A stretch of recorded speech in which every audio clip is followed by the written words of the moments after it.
Ilmu zahir, ilmu batin ini secara rinci bisa diartikan ilmu tauhid, ilmu fikih, ilmu tasawuf. Ini tiga ilmu ini mesti kita miliki sesuai dengan keperluan kita kepada ketiga ilmu ini.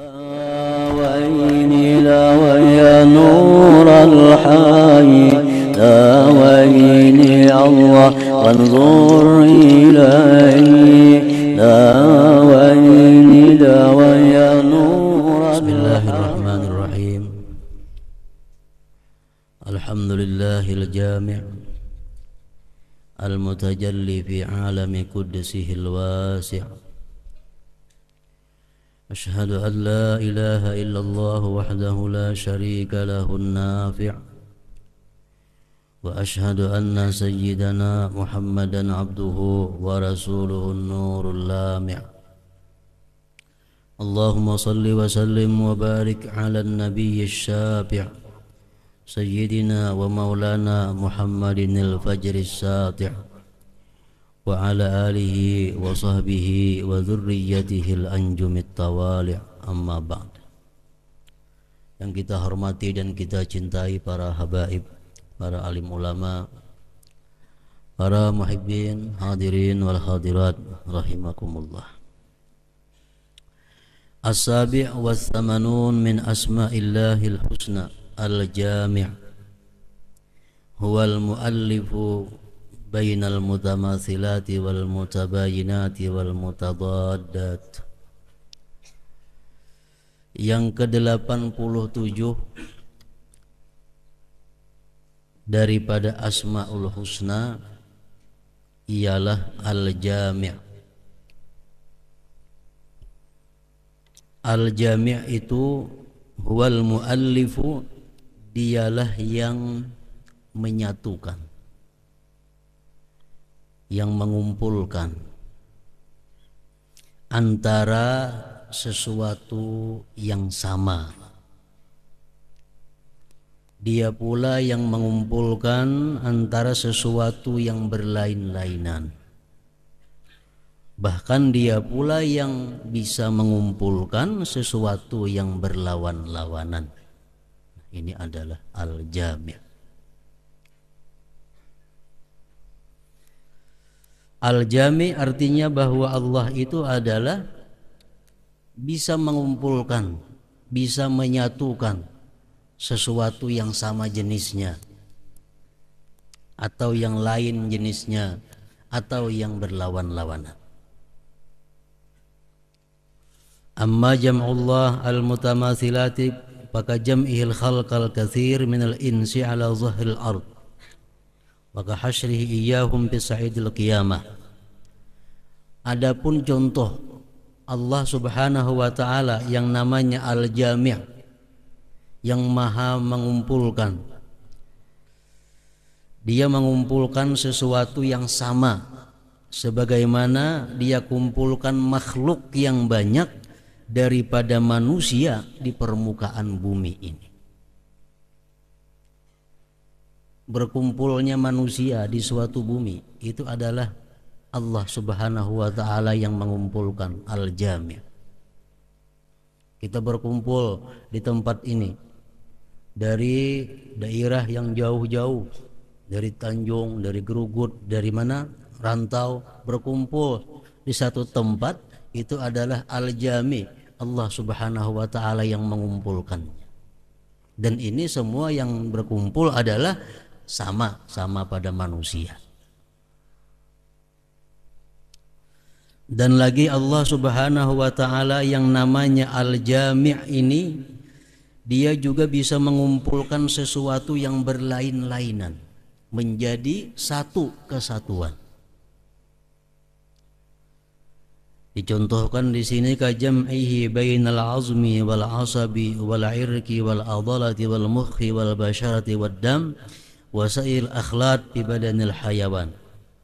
Sebagaimana Allah mengumpulkan, menyatukan antara tulang, urat nadi, urat lain-lainnya, utut, otak, darah, kulit dan lainnya di dalam tubuh manusia. Semuanya berlain-lainan, tulang lawan otak lain, darah lawan kulit lain, tapi semuanya bisa menyatu. Nah, Allah Subhanahu wa taala yang namanya Al-Jami itulah yang bisa menyatukan sedemikian rupa terhadap sesuatu yang berlainan.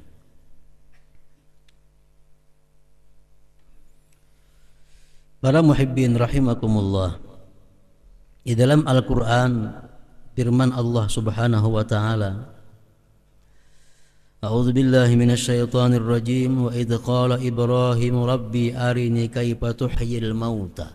Ini hubungannya dengan nama Allah Al-Jami'. Qala awalam tu'min qala bala walakin liyatma'inna qalbi. Ketika Nabi Ibrahim berkata, ujar Nabi Ibrahim, wahai Tuhanku, perlihatkan kepadaku bagaimana engkau menghidupkan sesuatu yang sudah mati. Nabi Ibrahim hendak melihat kayak apa Allah Subhanahu wa taala menghidupkan sesuatu yang mati. Qala, berfirman Allah, awalam tu'min, apakah engkau belum percaya hai Ibrahim? Qala bala, ujar Ibrahim, percaya pada engkau bisa menghidupkan yang mati itu, percaya.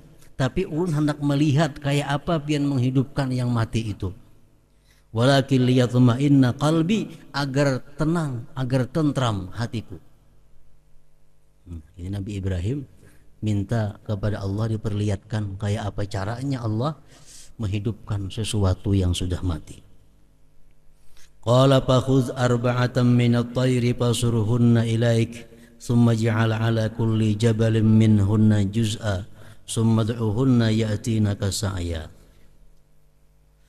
Tuhan, hai Ibrahim, ambil 4 ekor unggas.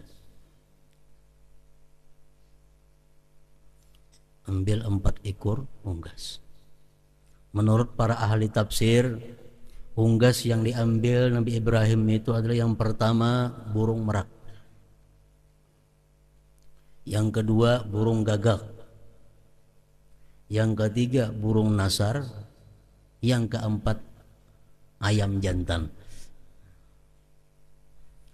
Jadi oleh ulama tafsir, kenapa Nabi Ibrahim mengambil 4 unggas ini? Karena sifat dan watak yang 4 ini ada pada diri manusia. Nabi Ibrahim mengambil burung merak. Burung merak ini adalah kesukaannya kemewahan dan kemegahan, dan itu ada pada diri tiap-tiap manusia. Yang kedua, Nabi Ibrahim mengambil burung gagak. Gagak ini dikenal punya sifat tamak yang luar biasa. Itu ada pada diri manusia. Yang ketiga, Nabi Ibrahim mengambil burung nasar. Burung nasar dikenal dengan suka makan, dan itu ada pada diri manusia. Yang keempat, Nabi Ibrahim mengambil ayam jantan. Ayam jantan dikenal suka kawin, dan itu ada pada manusia. Ayam jantan itu suka kawin, mamanya dikawininya, anaknya dikawininya. Nah, disuruh ambil 4 jenis ini unggas. Diperintahkan oleh Allah sembelih.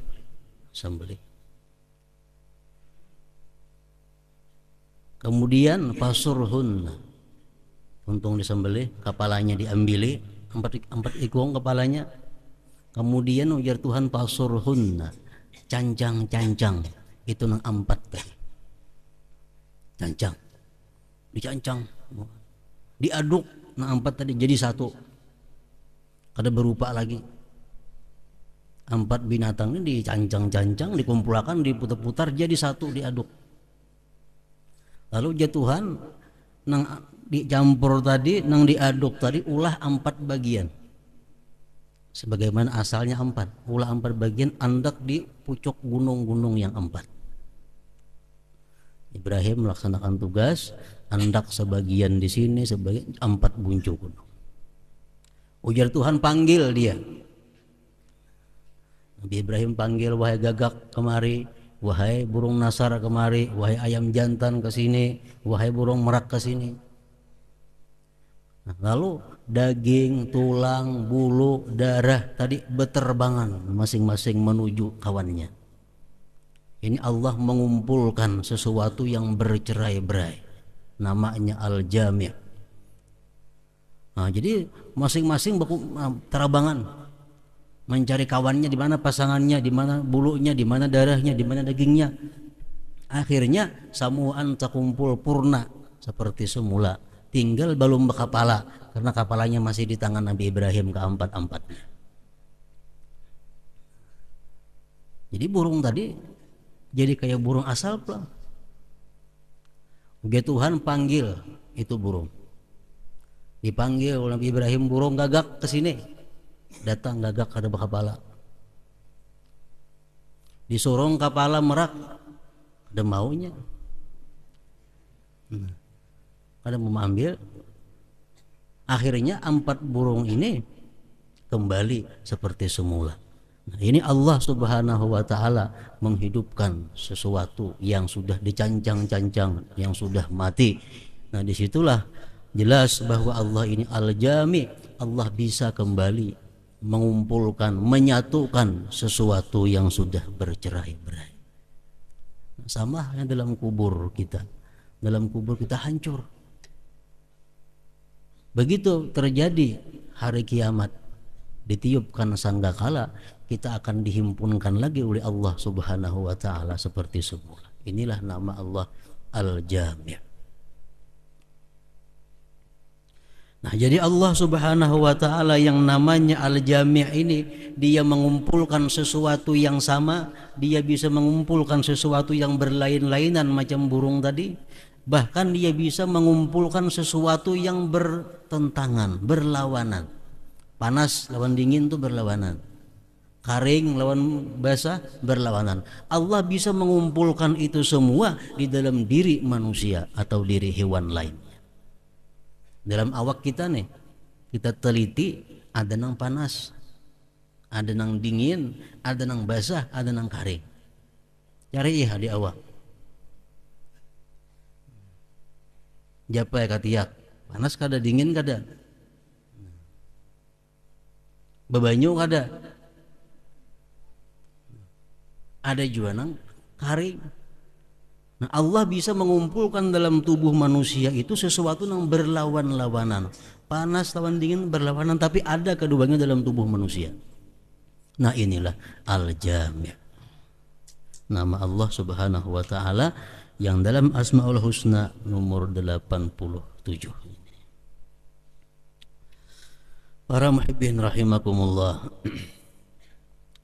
Al-mu'min bismillahil jami' ayyakuna jami'an ilmai zahiri wal batin wa jami'al a'malis salihati wal kalimatit tayyibat wa jami'al ahwal wal maqamatis syarifat. Orang yang sudah beriman dengan nama Allah Al-Jami' yang maha mengumpulkan. Orang yang beriman dengan nama Allah Al-Jami' itu bahwa dia menghimpunkan, dia mengumpulkan ilmu baik yang zahir maupun yang batin. Dia menghimpunkan segala amal saleh dan kalimat-kalimat thayyibah. Dan dia mengumpulkan segala macam ahwal dan maqam yang mulia-mulia. Nah, ini adalah samaratul iman, buah keimanan kepada nama Allah Al-Jami' ini. Kita mengumpulkan ilmu baik yang zahir maupun yang batin. Kedua-duanya ilmu itu jadi satu dalam diri kita. Ilmu zahir, ilmu batin ini secara rinci bisa diartikan ilmu tauhid, ilmu fikih, ilmu tasawuf. Ini 3 ilmu ini mesti kita miliki sesuai dengan keperluan kita kepada ketiga ilmu ini. Ilmu tauhid kita wajib mengetahui, wajib mempaham, wajib menghafal, wajib meyakini, mengimani.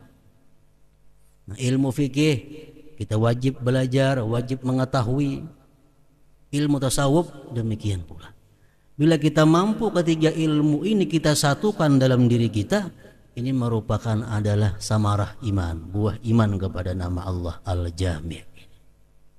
Ilmu tauhid itu diperlukan untuk apa? Untuk membangun pondasi amal.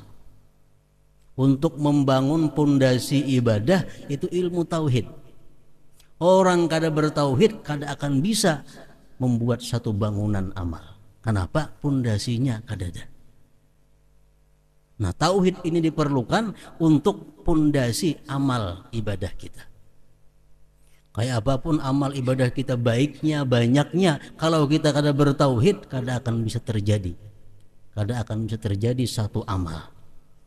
Nah, jadi ilmu tauhid itu dituntut gunanya apa? Untuk membangun pondasi amal.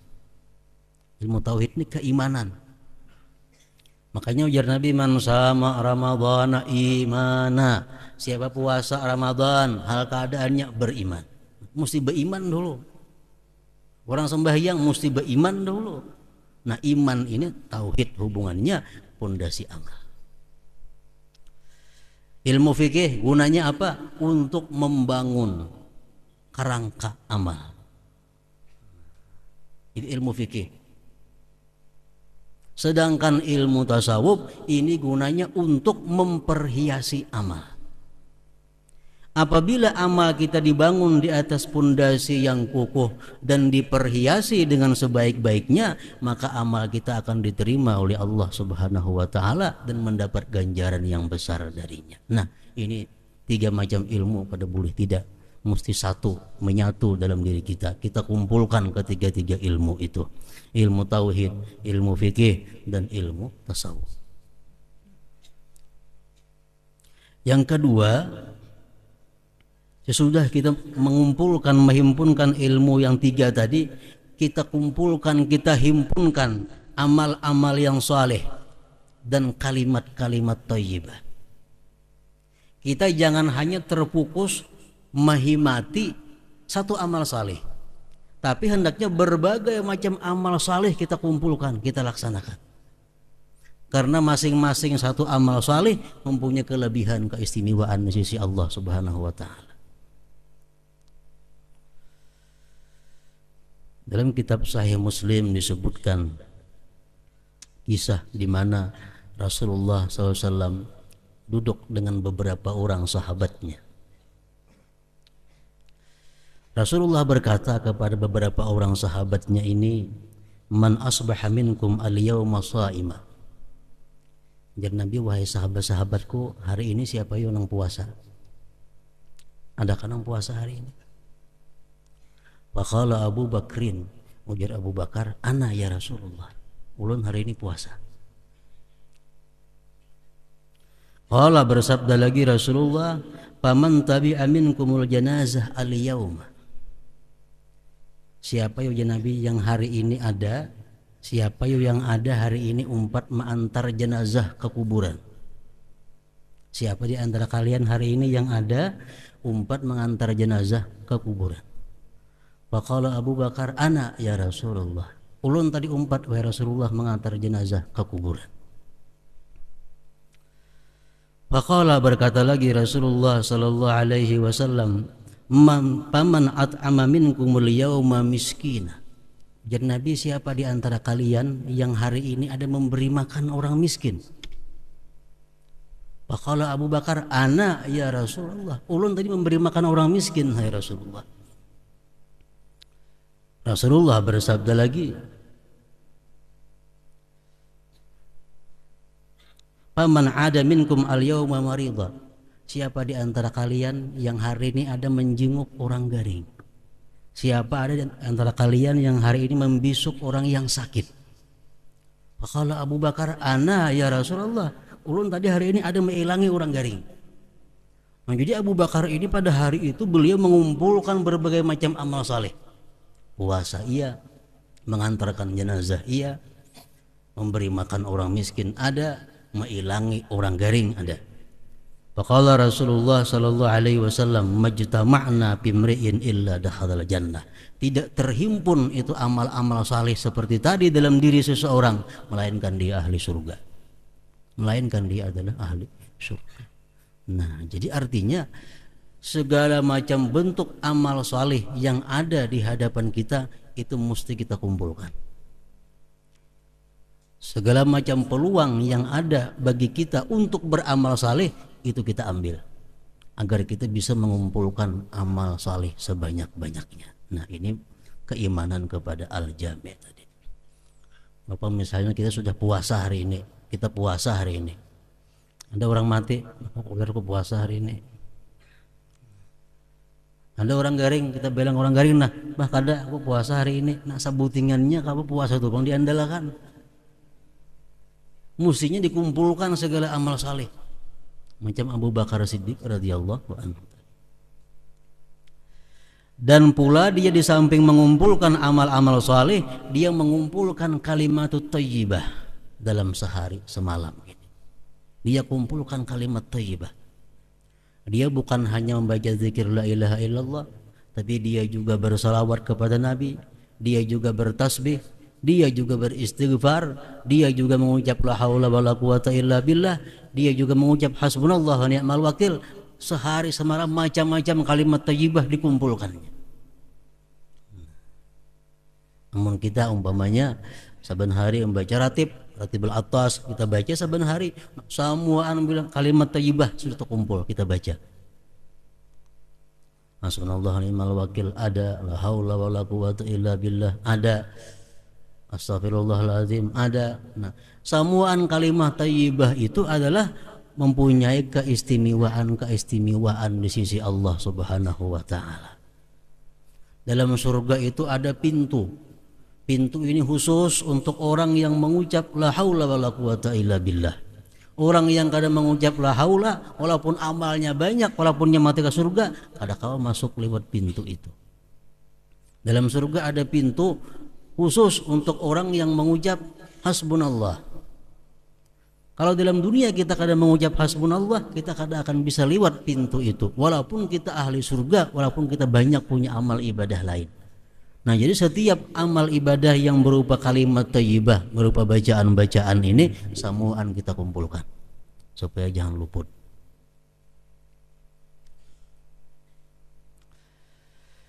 Nah, yang ketiga, keimanan kita kepada al-jami ini membuahkan bahwa kita mengumpulkan segala keadaan, segala maqam yang mulia. Para muhibbin rahimakumullah, umpamanya kita dapat musibah atau bala. Musibahnya apa? Kita ambil contoh kehilangan duit 100.000 rupiah. Ini bala atau musibah. Nah, dalam menghadapi bala ini hendaknya kita mampu mengumpulkan keadaan-keadaan yang mulia. Kita kehilangan 100.000 rupiah. Pertama, yang mesti kita lakukan adalah sabar. Sabar, jangan dikaduakan. Aku mengadu ke polisi, tadi kehilangan duit 100.000 rupiah. Ini sudah kada sabar lagi mengadu ke polisi. Sabar, ditahan. Pertama sabar.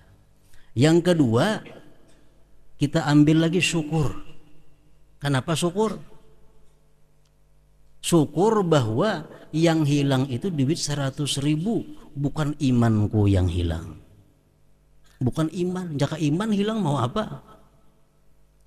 Yang kedua, aku syukur yang hilang cuma 100.000. Jika dalam ipok itu bertambah juta duitnya. Nah, dua keadaan sudah kita ambil yang mulia. Sabar ada, syukur ada.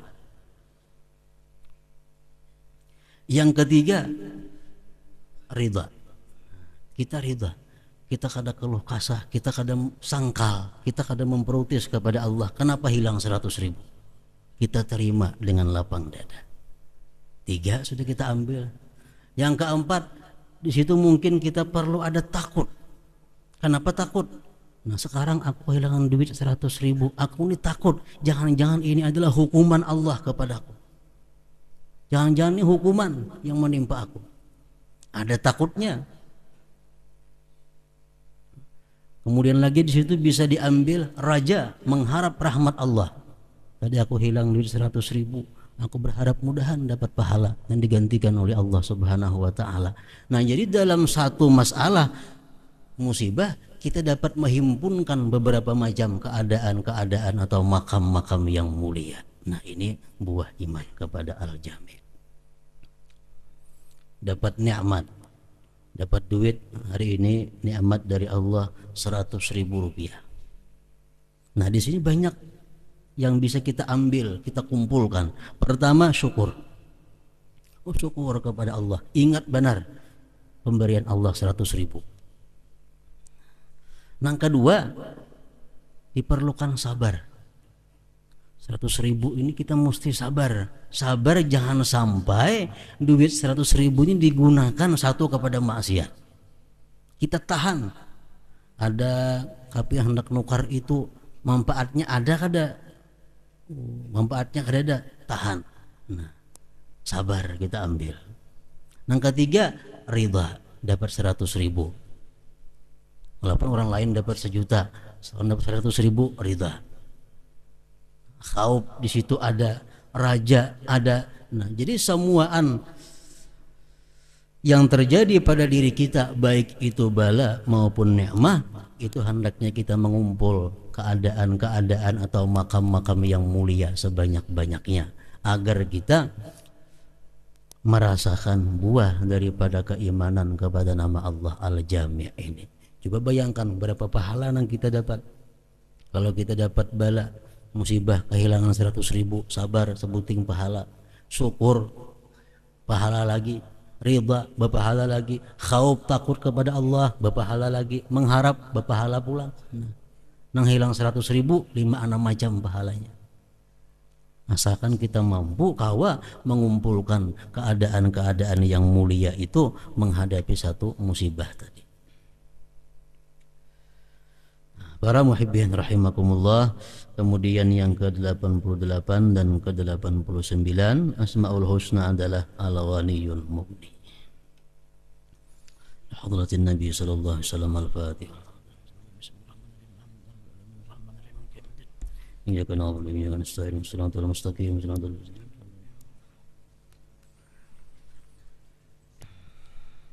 أشهد أن لا إله إلا الله وحده لا شريك له أشهد أن سيدنا محمدا عبده ورسوله آمنت بالله وملائكته وكتبه ورسله واليوم الآخر وبالقدر خيره وشره صدق الله وصدق رسوله صدق الله وصدق رسوله آمنت بالشريعة وصدقت بالشريعة وإن كنت قلت شيئا خلاف الإجماع رجعت عنه وتبرأت من كل دين يخالف دين الإسلام اللهم إني أؤمن بما تعلم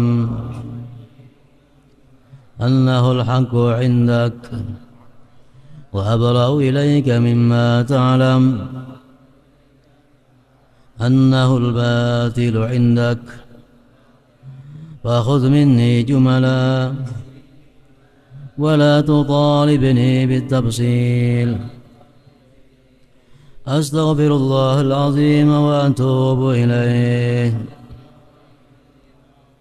ندمت من كل شر ندمت من كل شر ندمت من كل شر أشهد أن لا إله إلا الله وحده لا شريك له